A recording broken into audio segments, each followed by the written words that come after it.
बिस्मिल्लाहिर्रहमानिर्रहीम। अस्सलाम वालेकुम। जैकब न्यूज़ मां यहाँ आबिद अली मंगरियो पेश आहिनि हिन वक्त जूं हेडलाइंस।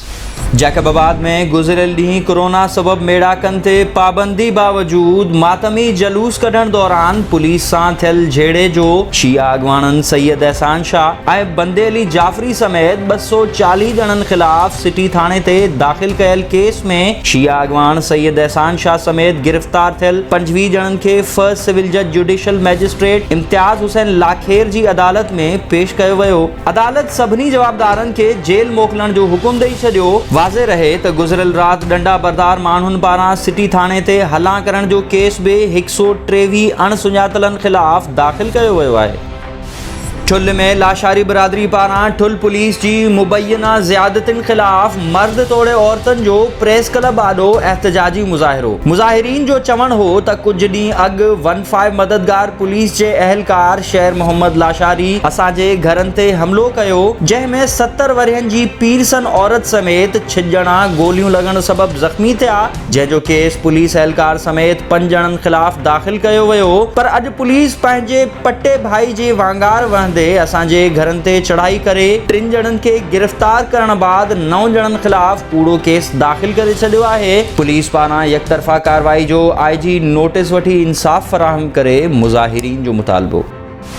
सखर जे बागड़जी वारे इलाइक़े में ॾोहारियुनि जी मौजूदगी जी इत्तला ते सखर पुलिस जो SSP इरफान समो जी अॻवानी में सर्च ऑपरेशन। चौपायो माल ऐं अनहथ ॾोहारी फरार थियण में कामयाब। पुलिस संदन ठिकाणनि खे बाहियूं ॾेई ड्रामाई अंदाज़ में वापसि।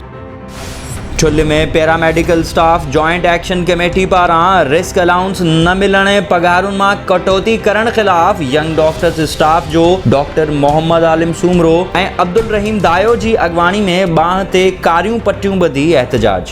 यंग डॉक्टर्स जो चवणु हो त हुकूमत कोरोना में ड्यूटी कंदड़ सिहत खाते जे अमले खे ऐलानियल रिस्क अलाउंस ॾे, ॿी सूरत में एहतजाज जारी रहंदो।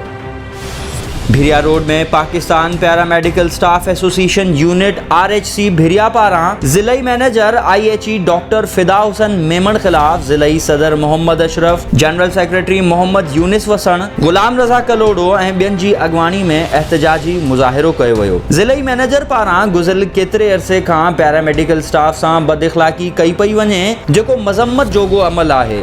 डॉक्टर फिदा मेमन ख़िलाफ़ कार्रवाई करे मुलाज़िमनि खे इंसाफ़ फ़राहम कयो वञे, ॿी सूरत में एहतजाज जो दायरो वसी कयो वेंदो।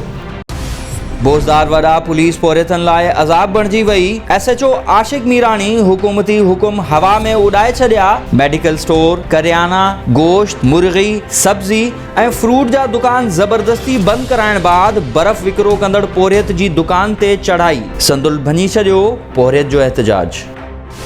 दरिया ख़ान मरी में नाफ़रमान पुटनि पंहिंजे पीरसन पीउ खे घरां बेदख़ल करे छॾियो। पुटनि जीअण जंजाल बणाए छॾियो आहे। 100 वरियनि जी उमिरि में बि मूं मथां कूड़ा केस दाख़िल कराए रहिया आहिनि। मुंहिंजा पुट मुंहिंजे भाइरनि जी मिल्कियत फॿाइण ख़ातिर उन्हनि मथां बि मुंहिंजे नाले सां केस कराए रहिया आहिनि, जिन सां मुंहिंजो को ताल्लुक़ नाहे। पीरसन अर्ज़ मोहम्मद खोसो जो एहतजाज। सेखाट पुलिस पारां मटियारी वेझो कुझु ॾींहं अॻु भील बिरादरी जे घरनि मां चोरी दौरान मज़ामत ते मारिजी वियल चोर वारे केस में फरार थींदड़ 12 केसनि में घुर्बल रूपोश जवाबदार आचर मशहूरी खे गिरफ़्तार करण जी दावा।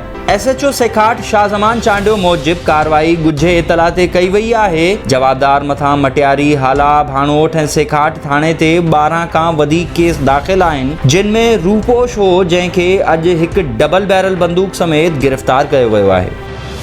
ही हुई हेडलाइंस। नाज़रीन, जैकबाबाद में ऑल प्राइवेट स्कूल्स एसोसिएशन पारां 1 जून खां हुकूमती SOPs तहत स्कूल खोलण जी इजाज़त ॾियण लाइ एहतजाज कयो वियो आहे।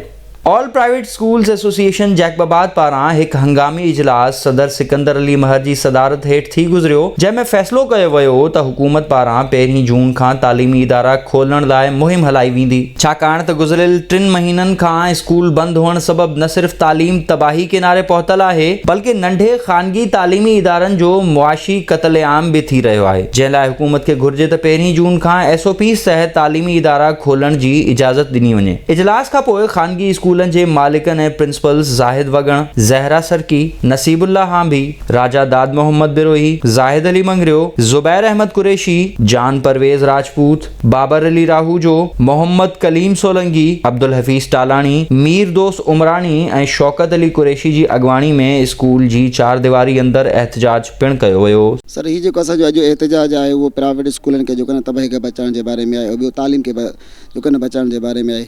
असांजे एजुकेशन मिनिस्टर सईद गनी साहब जेको बयानु ॾिनो आहे उहो बयानु नाक़ाबिल मंज़ूर बयानु आहे और तमामु इंतहाई ग़लति बयानु आहे, जंहिंमां इहो साबित थी वियो आहे त इहे तालीम खे तबाह करण जे जेको आहे न पोयां आहिनि ऐं असां कंहिं बि सूरत में तालीम खे तबाह करणु ईंदासीं। तालीम खे एतिरो बंदि रखण सां, स्कूलनि खे एतिरो बंदि रखण सां तालीम ज़्यादा तबाह थिए थी पई। हिकु ॿी ॻाल्हि स्पेशली असांजी प्राइवेटाइज़ेशन लाइ असांजा private schools all over Pakistan तालीम जे मैदान में गवर्नमेंट सेक्टर खां नुमाया आहिनि, छाकाणि पोइ असांखे माना बंदि कयो थो वञे। हिकु उन्हनि वटि असांजे प्राइवेट वारनि जे लाइ का बि स्ट्रेटजी न आहे, को बि प्लान न आहे। असांजे प्राइवेट स्कूल सां केतिरे माण्हुनि जो रोज़गार जुड़ियल आहे, केतिरा माण्हू बेरोज़गार थी विया आहिनि, उन्हनि खे को बि प्लान आहे। असां केतिरी तकलीफ़ुनि खे मुंहुं ॾेई रहिया आहियूं, गवर्नमेंट जो को बि प्लान आहे। असां इहो एहतजाज इन करे रिकॉर्ड करायूं था पिया त असांखे 1 जून ते स्कूल खोलण जी इजाज़त ॾिनी वञे। हिकु ऐं ॿियो असांजा जेके इदारा बहिरान में अची विया आहिनि, असांजे लाइ कुझु पैकेजिस तयारु कया वञनि जंहिं तहत असां स्कूल मालिकान खे बि जेके असांखे परेशान करे रहिया आहिनि असां उनखे बि जेके रेंट वग़ैरह ॾियूं।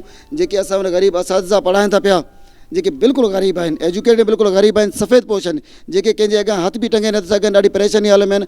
असां उन्हनि खे कारो असांखे फीस मिले नथी पई, शहर बंदि लॻो पियो आहे, पेरेंट्स वटि एतिरा वसाइल आहिनि न, कारोबार जो बंदि लॻा पिया आहिनि, उहे फीस असांखे कारो ॾींदा।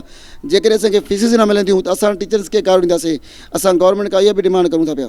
सर सभ खां पहिरियों मां तव्हांजो शुक्रगुज़ार आहियां जैकब न्यूज़ वारनि जो, जेके असांजे हिन जेका आहे नंढड़े एहतजाज खे पज़ीराई ॾियनि था पिया। फ़ारसी में हिकिड़ी चवणी आहे, तंग बशुद जंग बशुद, जेकॾहिं माण्हू तंग थींदो त उहो जंग कंदो। त इहे जेको आहे मुआशी क़त्लेआम कयो पियो वञे, प्राइवेट स्कूल जो उनखे रोकियो वञे। 1 जून खां स्कूल खोलिया वञनि कंहिं बि क़ीमत ते। हा, उनजे लाइ के SOPs तयारु कया वञनि, उन्हनि खे फॉलो असां कंदासीं।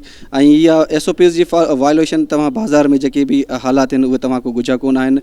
सोशल मीडिया में अहिड़ा केसिस, अहिड़ा वीडियो क्लिप्स ऐं पोस्टूं भरियूं पियूं आहिनि। असांजे लाइ को SOP तयारु कयो, असां उनखे डेफिनेटली फॉलो कंदासीं। असां तालीम जेका ॿारनि जो नुक़सान खे वधीक बर्दाश्त कोन था करे सघूं। जीअं त अॼु असांजो एहतजाज जो करण जो मक़सदु इहो हुयो कि जेका असांजे मिनिस्टर सईद गनी साहब आहे रोज़ाना पंहिंजा स्कूलनि जे बारे में प्रोग्राम चेंज थो करे, त असांजा इन जा प्रोग्राम जेके आहिनि असांजी सम्झ को बालातार आहिनि। त हुन करे असां अॼु गॾु थिया आहियूं प्राइवेट स्कूल वारा, असांजी जेकी फलाई तंज़ीम आहे उहो बि असां गॾु आहियूं पाण में। ऐं मां इहो चवंदुमि त इहो जेका असांजे स्कूल बंदि कराए विया आहिनि इनखे जल्द खोलियो वञे। असां अॼु हिन एहतजाज प्लेटफॉर्म ते गनी साहब खे क्लियर कट चयूं था, असां 1 जून ते पंहिंजा स्कूल खोलींदासीं। जेकॾहिं असांखे फर्स्ट स्कूल ते स्कूल न खोलण ॾिना विया, जेको बि असांजे स्कूल जी एहतजाज असां कराईंदासीं, जंहिं बि गवर्नमेंट असांजे रिकॉर्ड वेही हुनजो तमामु त ज़िम्मेदारी असांजो मिनिस्टर हूंदो।